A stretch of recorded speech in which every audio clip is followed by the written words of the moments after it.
Hello. नमस्कार दोस्तों। आज हम भीष्म साहनी की चीफ की दावत पाठ का अध्ययन करेंगे। थोड़ा भीष्म साहनी के बारे में।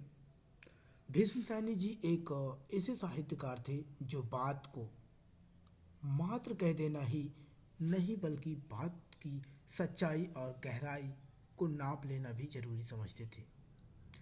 भीष्म साहनी यथार्थवादी लेखन के कारण ही नामवर सिंह ने उन्हें प्रेमचंद की परंपरा का लेखक कहा है। जिस तरह प्रेमचंद ने आदर्शोन्मुखी यथार्थवाद की अपनी रचनाओं के केंद्र में रखा, उसी तरह से भविष्य भीष्म साहनी ने भी उन्होंने मार्क्सवाद के साथ मानवतावाद को रखकर नया प्रयोग भी किया। आइए कहानी की ओर चलते हैं। आज मिस्टर सामनाथ के घर चीफ की दावत थी। श्यामनाथ और उसकी धर्मपत्नी को पसीना पोंछने की फुर्सत ना थी। पत्नी ड्रेसिंग गाउन पहने उलझे हुए बालों का जूड़ा बनाए मुंह पर फैली हुई सुर्खी और पाउडर को मले और मिस्टर सामनाथ सिगरेट पर सिगरेट फूंकते हुए चीज़ों की फहरिस्त हाथ में थामे एक कमरे से दूसरे कमरे में आ जा रहे थे। आखिर 5 बजते बजते तैयारी मुकम्मल होने लगी। कुर्सियां, मेज, तिपाहियाँ, नैपकिन, फूल सब बरामदे में पहुंच गए। ड्रिंक का इंतजाम बैठक में कर दिया गया। अब घर का फालतू सामान अलमारियों के पीछे और पलंगों के नीचे छिपाया जाने लगा। तभी श्यामनाथ के सामने सहसा एक अड़चन आ खड़ी हो गई। माँ का क्या होगा? इस बात की ओर ना उनका और ना उनकी कुशल गृहिणी का ध्यान गया था। मिस्टर श्यामनाथ श्रीमती की ओर घूमकर अंग्रेजी में बोले, माँ का क्या होगा? श्रीमती काम करते करते ठहर गई और थोड़ी देर तक सोचने के बाद बोली, इन्हें पिछवाड़े इनकी सहेली के घर भेज दो। रात भर बेशक वहीं रहे, कल आ जाए। श्यामनाथ सिगरेट मुंह में रखे सिकुड़ी आंखों से श्रीमती के चेहरे की ओर देखते हुए पल भर सोचते रहे। फिर सिर हिलाकर बोले, नहीं, मैं नहीं चाहता कि उस बुढ़िया का आना जाना यहाँ फिर से शुरू हो। पहले ही बड़ी मुश्किल से बंद किया था। माँ से कहें कि जल्दी ही खाना खा के शाम को ही अपने कोठरी में चली जाए। मेहमान कहीं 8 बजे आएंगे, इससे पहले ही आप अपने काम से निपट लें। सुझाव ठीक था, दोनों को पसंद आया, मगर फिर सहसा श्रीमती बोल उठी। जो वह सो गई और नींद में खर्राटे लेने लगी तो साथ ही तो बरामदा है जहाँ लोग खाना खाएंगे, तो इन्हें कह देंगे कि अंदर से दरवाज़ा बंद कर देंगे और बाहर से ताला लगा दूंगा। या माँ को कह देता हूँ कि अंदर जाकर सोएं, नहीं बैठी रहें। और क्या, और जो सो गई तो डिनर का क्या मालूम कब तक चले? 11-11 बजे रात तक तो तुम ड्रिंक ही करते रहते हो।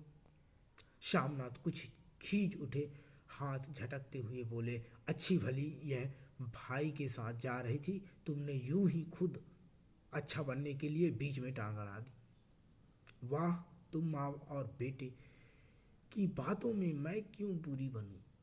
तुम जानो और वह जाने। मिस्टर श्यामनाथ चुप रहे। यह मौका बहस का ना था, समस्या का हल ढूंढने का था। उन्होंने घूम कर माँ की कोठरी की ओर देखा। कोठरी का दरवाज़ा बरामदे में खुलता था। बरामदे की ओर देखते हुए झट से बोले, मैंने सोच लिया है, और उन्हीं कदमों माँ की कोठरी के बाहर जा खड़े हुए। माँ दीवार के साथ एक चौकी पर बैठी दुपट्टे में मुंह से लपेटे माला जप रही थी। बहुत सी तैयारी होती देख देखते हुए माँ का भी दिल धड़क रहा था। बेटे के दफ्तर का बड़ा साहब घर पर आ रहा है। सारा काम सुबेते से चल जाए। माँ, आज तुम खाना जल्दी खा लेना, मेहमान लोग 7:30 बजे आ जाएंगे। माँ ने धीरे से मुंह पर से दुपट्टा हटाया और बेटे को देखते हुए कहा, आज मुझे खाना नहीं खाना है। बेटा, तुम जानते हो, जो मांस मछली बने तो मैं कुछ नहीं खाती। जैसे भी हो, अपने काम से जल्दी निपट लेना। अच्छा बेटा। और माँ, हम लोग पहले बैठक में बैठेंगे, उतनी देर तुम यहाँ बरामदे में बैठना। फिर जब हम यहाँ आ जाएं तो तुम गुसलखाने के रास्ते बैठक वाल में चली जाना। माँ अवाक बेटे का चेहरा देखने लगी, फिर धीरे से बोली, अच्छा बेटा। और माँ, आज जल्दी सो नहीं जाना, तुम्हारे खर्राटे की आवाज़ दूर तक जाती है। माँ लज्जित सी आवाज़ में बोली, क्या करूँ बेटा, मेरे बस की बात नहीं है। जब से बीमारी से उठी हूँ, नाक से सांस नहीं ले सकती। मिस्टर श्यामनाथ ने इंतजाम तो कर दिया, फिर भी उनकी अधेड़ बुन खत्म नहीं हुई। जो चीफ अचानक उधर आग निकला तो 8-10 मेहमान होंगे, देसी अफसर, उनकी स्त्रियाँ होंगी, कोई भी गुसलखाने की तरफ जा सकता है। क्षोभ और क्रोध में वह झुझलाने लगे। एक कुर्सी को उठाकर बरामदे में कोठरी के बाहर रखते हुए बोले, आओ माँ, इस पर जरा बैठो तो। माँ माला संभालती, पल्ला ठीक करती उठी और धीरे से कुर्सी पर आकर बैठ गई। यूं नहीं माँ, टांगे ऊपर चढ़ाकर नहीं बैठते, यह खाट नहीं है। माँ ने टांगे नीचे उतार ली और खुदा के वास्ते नंगे पांव नहीं घूमना, ना ही वह खड़ाऊ पहनकर सामने आना। किसी दिन तुम्हारी यह खड़ाऊ उठाकर मैं बाहर फेंक दूंगा। माँ चुप रही। कपड़े कौन से पहनोगी माँ? जो है वही पहनूंगी बेटा, जो कहो पहन लूँ। मिस्टर श्यामनाथ सिगरेट मुंह में रखे फिर अधखुली आंखों से माँ की ओर देखने लगे और माँ के कपड़ों की सोचने लगे। श्यामनाथ हर बात में तरतीब चाहते थे। घर का सब संचालन उनके अपने हाथ में था। खूंटियाँ कमरों में कहाँ लगाई जाए, बिस्तर कहाँ पर बिछे, किस रंग के पर्दे लगाए जाए, श्रीमती कौन सी साड़ी पहने, मेज किस साइज की हो। श्यामनाथ को चिंता थी कि अगर चीफ का साक्षात माँ से हो गया तो कहीं लज्जित नहीं होना पड़े। माँ को सिर से पांव तक देखते हुए बोले, तुम सफ़ेद कमीज और सफ़ेद सलवार पहन लो माँ, पहन के आओ तो ज़रा देखूं। माँ धीरे से उठी और अपनी कोठरी में कपड़े पहनने चली गई। यह माँ का झमेला ही रहेगा। उन्होंने फिर अंग्रेजी में अपनी स्त्री से कहा, कोई ढंग की बात हो तो भी कोई कहे, अगर कहीं उल्टी सीधी बात हो गई, चीफ को बुरा लगा तो सारा मज़ा जाता रहेगा। माँ सफ़ेद कमीज और सफ़ेद सलवार पहनकर बाहर निकली। छोटा सा कद, सफ़ेद कपड़ों में लिपटा छोटा सा सूखा हुआ शरीर, धुंधली आंखें, केवल सिर के आधे झड़े हुए बाल पल्ले की ओट में छिप पाए थे। पहले से कुछ कम कुरूप नजर आ रही थी। चलो ठीक है, कोई चूड़ियाँ वूड़ियाँ हो तो पहन लो, वह भी पहन लो, कोई हर्ज नहीं। चूड़ियाँ कहाँ से लाऊं बेटा, तुम तो जानते हो सब जेवर तुम्हारी पढ़ाई में बिक गए। यह वाक्य श्यामनाथ को तीर की तरह लगा। तिनक कर बोले, यह कौन सा राग छेड़ दिया माँ, सीधा कह दो। नहीं है जेवर, बस इससे पढ़ाई वढ़ाई का क्या ताल्लुक है। जो जेवर बिका तो कुछ बनकर ही तो आया हूँ। निरा लडूरा लडूरा तो नहीं लौट आया। जितना दिया था उससे 2 गुना ले लेना। मेरी जीभ जल जाए बेटा, तुमसे जेवर लूंगी। मेरे मुंह से यूं ही निकल गया। जो होते तो लाख बार पहनती। 5:30 बज चुके थे। अभी मिस्टर श्यामनाथ को खुद भी नहा धोकर तैयार होना था। श्रीमती कब की अपने कमरे में जा चुकी थी। श्यामनाथ जाते हुए एक बार फिर माँ को हिदायत करते हुए, माँ रोज की तरह गुमसुम बन के नहीं बैठी रहना। अगर साहब इधर आ निकले और कोई बात पूछे तो ठीक तरह से बात का जवाब देना। माँ, मैं नहीं पढ़ी ना लिखी बेटा, मैं क्या बात करूँगी। तुम कह देना माँ अनपढ़ है, कुछ जानती समझती नहीं, वह नहीं पूछेगा। बजते बजते 7 बजते बजते माँ का दिल धक धक करने लगा। अगर चीफ सामने आ गया और उसने कुछ पूछा तो वह क्या जवाब देगी। अंग्रेज को तो दूर से ही देखकर घबरा उठती थी। यह तो अमेरिकी है, ना मालूम क्या पूछे। मैं क्या कहूँगी। माँ का जी चाहा कि चुपचाप पिछवाड़ी विधवा सहेली के घर चली जाए, मगर बेटे के हुक्म को कैसे टाल सकती थी। चुपचाप कुर्सी पर से टांगे लटकाए वहीं बैठी रही। एक कामयाब पार्टी वह है जिसमें ड्रिंक कामयाबी से चल जाए। शामनाथ की पार्टी सफलता के शिखर चूमने लगी। वार्तालाप उसी रव पे बह रहा था जिस रव में गिलास भरे जा रहे थे। कहीं कोई रुकावट ना थी, कोई अड़चन ना थी। साहब को विस्की पसंद आई थी। मेम साहब को पर्दे पसंद आए थे। सोफा कवर का डिज़ाइन पसंद आया था। कमरे की सजावट पसंद आई थी। इससे बढ़कर क्या चाहिए। साहब तो ड्रिंक के दूसरे दौर में ही चुटकुले और कहानियां कहने लग गए थे। दफ्तर में जितना रौब रखते थे, यहाँ पर उतने ही दोस्त परवर हो रहे थे। और उनकी स्त्री काला गाउन पहने, गले में सफ़ेद मोतियों का हार, सेंट और पाउडर की महक से ओत-प्रोत कमरे में बैठी सभी देसी स्त्रियों की आराधना का केंद्र बनी हुई थी। बात बात पर हंसती, बात बात पर सिर हिलाती। और शामनाथ की स्त्री से तो ऐसे बातें कर रही थी जैसे उनकी पुरानी सहेली हो। और इसी रौ में पिलाते 10:30 बज गए। वक्त गुजरते पता ही ना चला।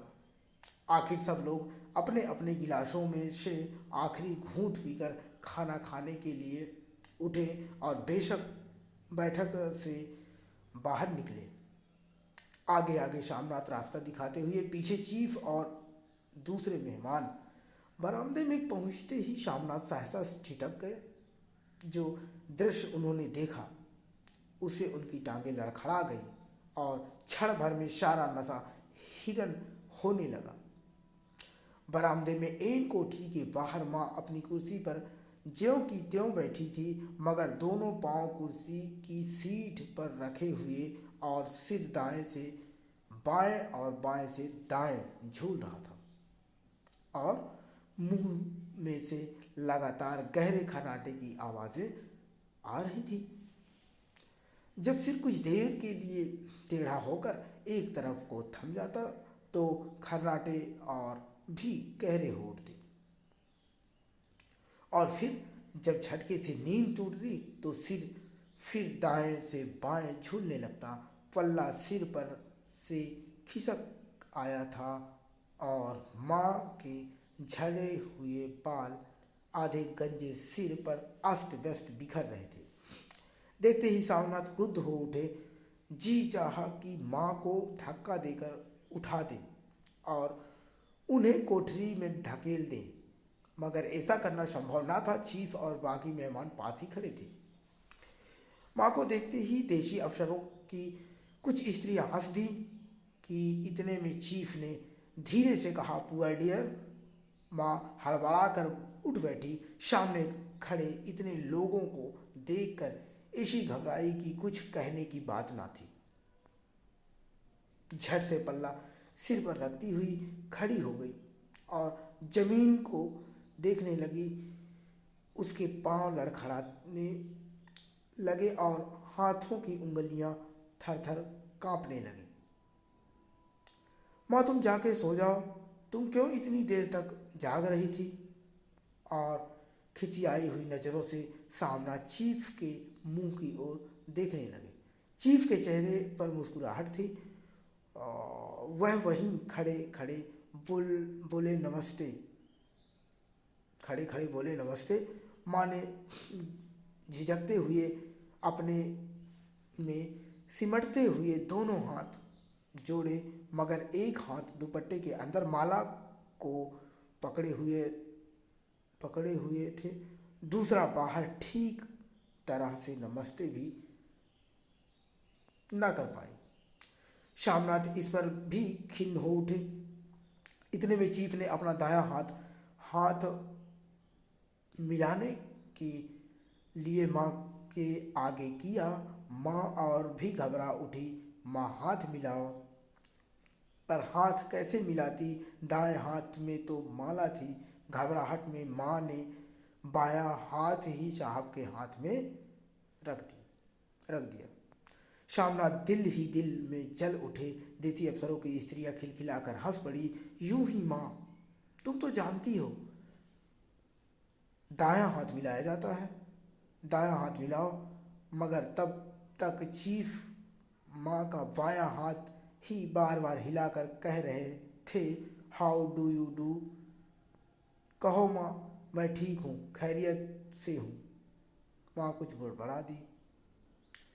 माँ कहती है, मैं ठीक हूँ, कहो माँ, हाउ डू यू डू। माँ धीरे से सकचाते हुए बोली, हाउ डू डू। एक बार फिर कह कहा उठा। वातावरण हल्का होने लगा। साहब ने स्थिति संभाल ली थी। लोग हंसने चहकने लगे थे। शामनाथ के मन का क्षोभ भी कुछ कम होने लगा था। साहब अपने हाथ में माँ का हाथ अब भी पकड़े हुए थे और माँ सिकुड़ती जा रही थी। साहब के मुंह से शराब की बू आ रही थी।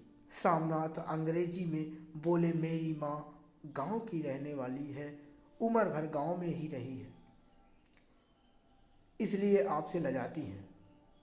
साहब इस पर खुश नजर आए। बोले, सच? मुझे गांव के लोग बहुत पसंद हैं। तब तो तुम्हारी माँ गांव के गीत और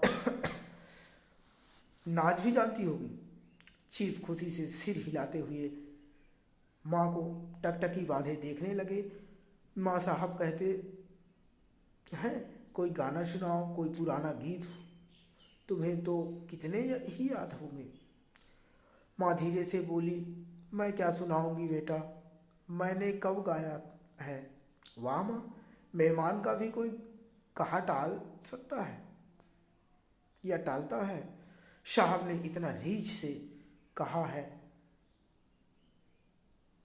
नहीं गाओगी तो साहब बुरा मानेंगे।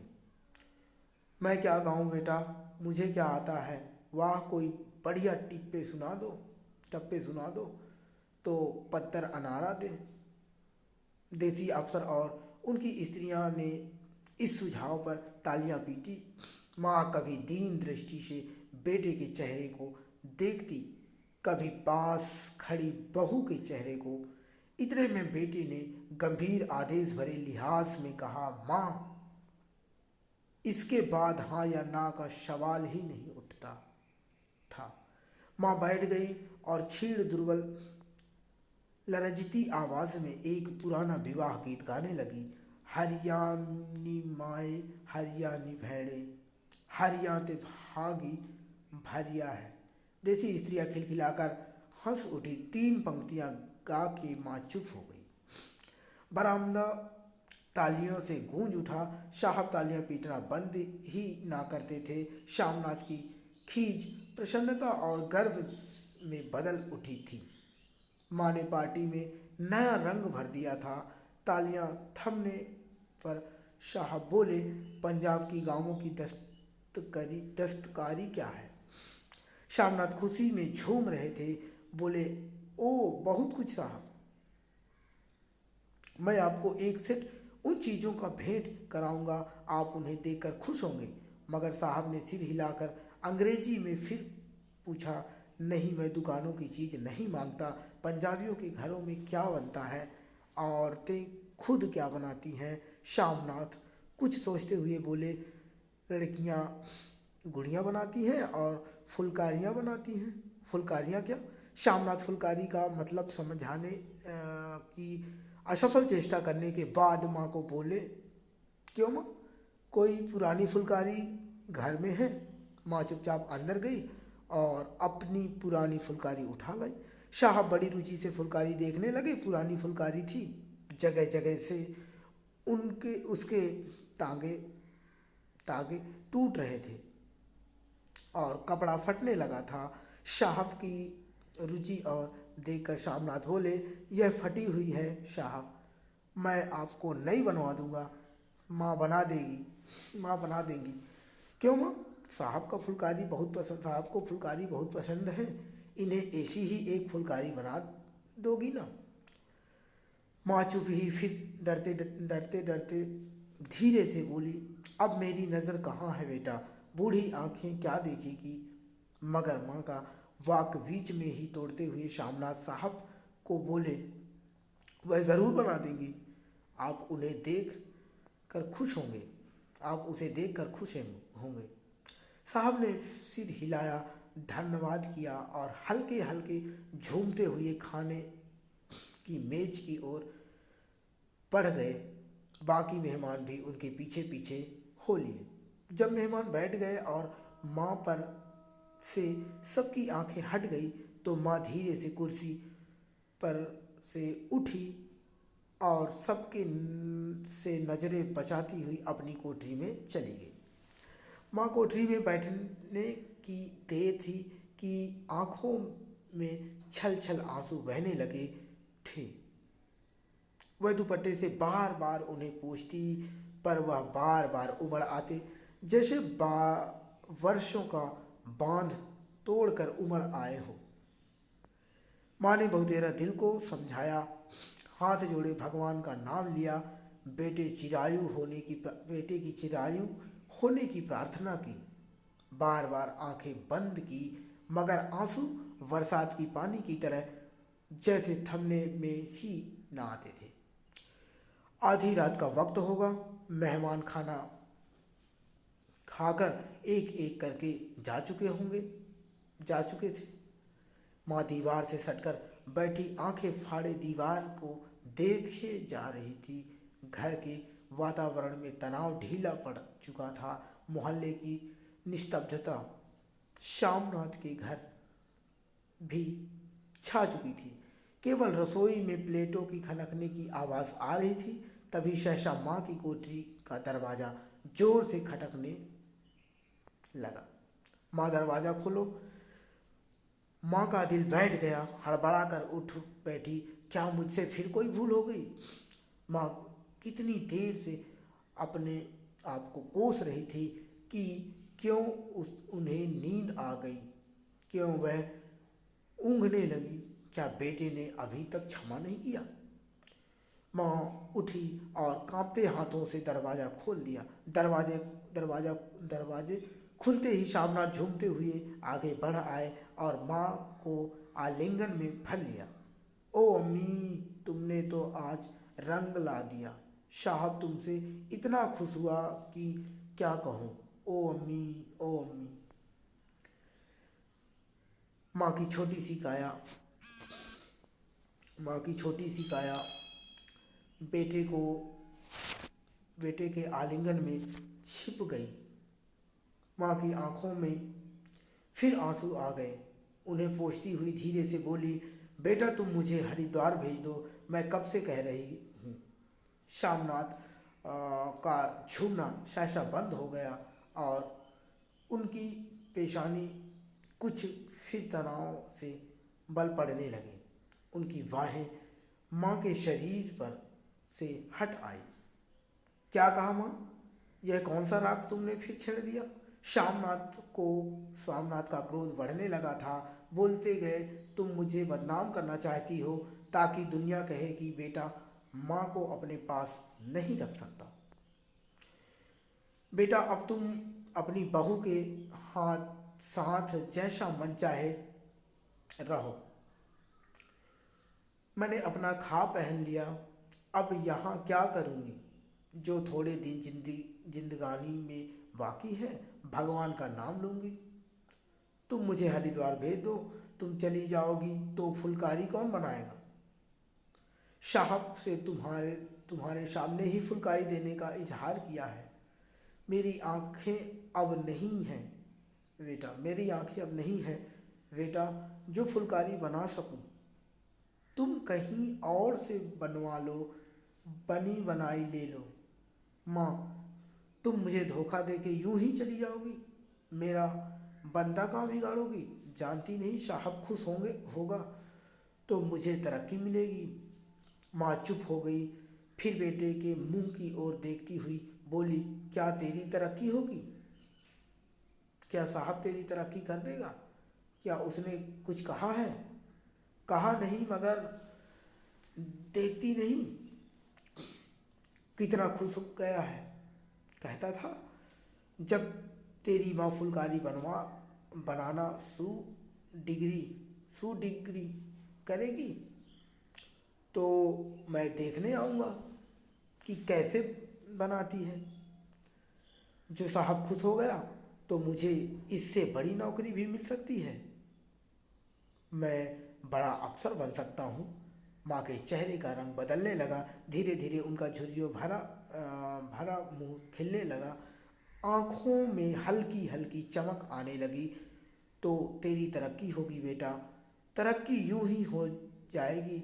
साहब को खुश रखूँगा तो कुछ करेगा, वरना उसकी खिदमत करने वाले और भी हैं तो मैं बना दूंगी बेटा, जैसे बन पड़ेगा बना दूंगी। और माँ दिल ही दिल में फिर बेटे के उज्जवल भविष्य की कामनाएं करने लगी। और मिस्टर श्यामनाथ अब सो जाओ माँ कहते हुए तनिक लड़खड़ाते हुए अपने कमरे की ओर घूम गए। भीष्म साहिनी का जन्म जो था 1915 में हुआ और मृत्यु 1903 में।